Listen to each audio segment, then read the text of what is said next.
कपड़े धोने वाली बहू। शादी के पहले से ही विभा को कपड़े धोने का बड़ा शौक था। कभी नल के नीचे तो कभी तालाब के पास। अरे मेरी नीली वाली लुंगी नहीं दिख रही है। विभा की अम्मा, कहाँ रखी है लुंगी? अरे वो तो विभा ने परसों ही धोकर रखी थी आपकी अलमारी में, देखो वहीं होगी। वो ना मैंने आज धो दी, मुझे लगा कि गंदी हो गई होगी। अरे कैसे गंदी हो गई थी? उसे तो मैंने पहना भी नहीं। हे भगवान, इस लड़की के कपड़े धोने की आदत से परेशान हो गया हूँ मैं। जितना तो घर में राशन नहीं आता, उससे कहीं ज्यादा डिटर्जेंट पाउडर का खर्चा है। इसकी शादी करवा दो, शादी जाए अपने घर में ही करे काम, फिर चाहे घर के कपड़े धोने हो या पूरे गांव के। हाँ ठीक बोल रही हूँ, देखता हूँ मैं कोई लड़का। वो दिन भी आ जाता है जब विभा को देखने लड़के वाले आ जाते हैं। लड़की मुझे अच्छी लगी। होने वाली सास कहती है, बेटी अगर कुछ पूछना है तो पूछ लो। वैसे तो हमारी लड़की बहुत ही शर्मीली है, जो बोल दो वो मान लेती है, इसे क्या पूछना होगा। अरे कैसी बात कर रही हो माँ, मुझे इन लोगों के घर रहना है, सवाल तो कई है। हाँ हाँ बेटा, पूछ लो ना, क्या पूछना है। आप लोगों के घर कपड़े कौन धोता है? सास का मुंह बन जाता है। देखो, अगर तुम ये कहना चाहती हो कि तुम्हें कपड़े धोने नहीं आते तो सुन लो, कपड़े मैं ही धोती हूँ, लेकिन तुम्हारे आ जाने के बाद मैं रुमाल तक नहीं धोऊंगी। अरे चुप रहना भाग्यवान, बहू बेचारी घर आई नहीं, उसे डराना शुरू कर दिया। वो क्या है ना बिटिया, अभी तक तो ये कल्लू की माँ ही धोती थी, लेकिन अब तुम्हारे पापा तो दहेज में वॉशिंग मशीन देंगे ही। तभी विभा की माँ बोल पड़ती है, सवाल भी पूछा तो क्या। वैसे भाई साहब, मशीन की तो फिर भी कपड़े धोने की कैपेसिटी होती है। मतलब जो बिटिया दे रहे हैं ना विभा, इसे कपड़े धोने का बहुत शौक है। ये आप लोगों के क्या, आस पड़ोस गांव मोहल्ले सबके कपड़े धो दे और उफ तक ना करे। बाहर देखा नहीं आपने कितने कपड़े सूख रहे हैं? सब हमारी बिटिया ने ही तो धोए हैं। बस भी करो ना माँ, शर्म आ रही इतनी तारीफ सुनकर। और तो और एक दाग निकाल कर दिखाओ तो मान जाऊं। हाँ अच्छा, माफ करना बेटा, मैंने गलत समझा। हमें तो रिश्ता बहुत पसंद है। और ऐसे जुड़ जाता है रिश्ता कपड़े धोने का शौक रखने वाली विभा का। उसकी शादी हो जाती है कोयला फैक्ट्री में काम करने वाले कल्लू के साथ। शादी के बाद अचानक विभा चिल्लाती हुई सास के पास आती है। सासू माँ, अरे सासू माँ कहाँ है आप? ये तो धोखा है, धोखा दिया आप लोगों ने मुझे।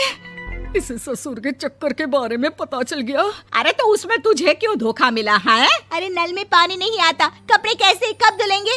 अच्छा, तू पानी नहीं आ रहा उसकी बात कर रही है। तो आपने क्या सोचा? कुछ नहीं। अच्छा, तेरी माँ ने कहा था कि कपड़े धोने का शौक है तुझे, याद आया मुझे। शौक बोलकर कपड़े धोने वाले मेरे जुनून को कम ना आके सासू माँ, कपड़ा धोना मेरा गुरूर है। तभी पति भी वहाँ आ जाता है। अभी मैंने इसे सनी देओल की फिल्म दिखाई है, उसी के डायलॉग मार रही है माँ। अच्छा सुन, साफ साफ बता रही हूँ, पानी सुबह 4 से 6 और शाम को 10 से 12 आता है, समझी? विभा टाइमिंग सुनकर हैरान हो जाती है। ये क्या भूतों का मोहल्ला है? सुबह 4 बजे उठकर कौन कपड़े धोता है? 4 बजे टंकी में पानी जाता है, फिर सारा दिन धोना ना, किसने मना किया?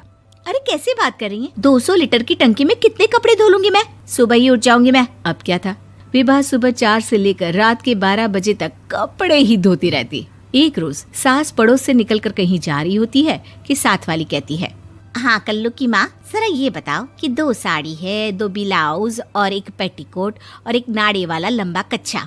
हाँ तो? अरे तो क्या, कितना लोगी धुलाई ये बताओ। धोबन दिख रहे हैं हम क्या?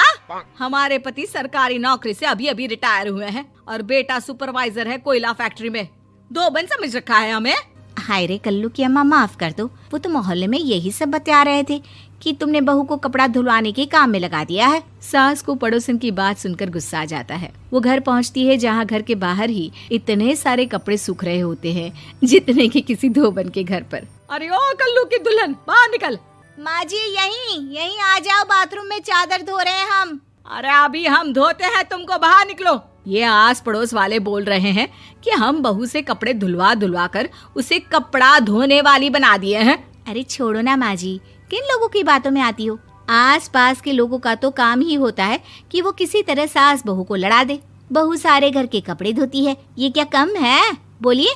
सास को भी लग जाता है कि वो बहू का ये सनकीपन नहीं छुड़वा सकती, इससे अच्छा है कि खुद ही चुप हो जाए।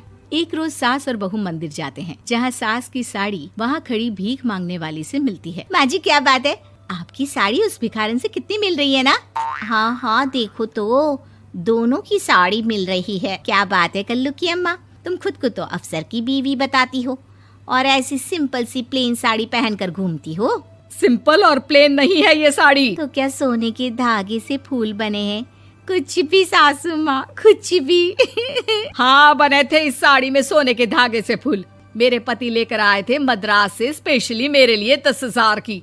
ताहे भाई साहब इस भिखारन के लिए भी सेम टू सेम साड़ी लेकर आए होंगे 10,000 की। सास उस वक्त तो कुछ नहीं कहती, लेकिन बहू के साथ घर आती है और अलमारी से एल्बम निकाल कर लाती है। ये साड़ी देख रही है, ये वही साड़ी है जिसे मैंने अभी पहना था।